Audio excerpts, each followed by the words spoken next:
Okay, to start, I'm going to open up this fixed ASCII file, this plain text file, to show you what we have. I've right-clicked on it, and I'm going to open it up with Notepad.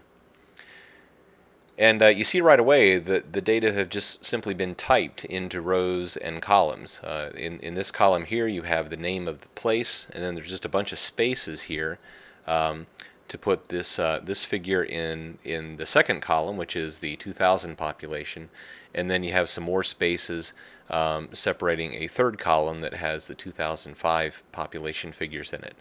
So that's kind of the key defining characteristic of these fixed ASCII or flat files is the data are just physically typed into columns. Now, to get this into Excel, the first thing I need to do is get rid of anything in the file that is not in a row or a column. That could be kind of problematic when you go to import the file if there's other stuff. So I'm going to get rid of this header right here at the top. I'm just going to highlight it, right-click and choose Delete, and then save this as a file with a slightly different name so that we'll preserve the original. That's just a good idea.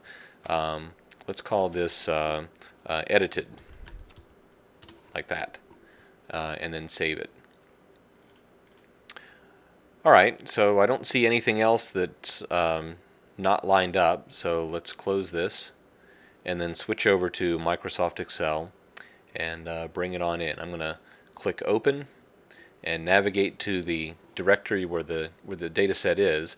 Notice that there's nothing showing up here. That's because by default Excel is going to show us only files that are in Excel format, and the file we're dealing with is not an Excel format. So what you have to do is click this little down arrow here and ask Excel to show you all the files in the directory.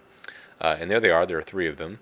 The one we edited is right here. I'm going to just double click on it, and Excel immediately figures out that that this looks like a fixed width file or a flat ASCII or a text file, and asks me if that's okay, if I want to start on the first row and so forth, and the answer is yes. I'm just going to click Next here.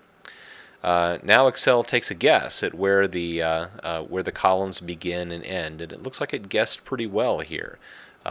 If I wanted to, I could grab these little bars and drag them around. I could, for example, move this one right over to the start of that Tennessee population figure, and I could, I guess, do the same here because I happen to remember that that's the largest number in the column. But if we left them alone, it would probably work pretty well also. But I'm all set now. By the way, to insert a new one of these, all you have to do is point where you want it and click, and it'll pop up, and then you can double click and make it go away again. So we're all set. Let's click Next. Now it's asking me what format these different columns of information are in, and generally Excel does a pretty good job of figuring this out for itself. But this first one is just text. That's true.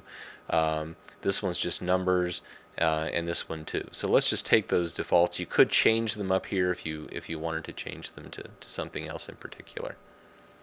We're all done. I'm going to click Finish, and Excel brings the data right in. And again, all we need to do is stretch out the columns, and we're ready to go.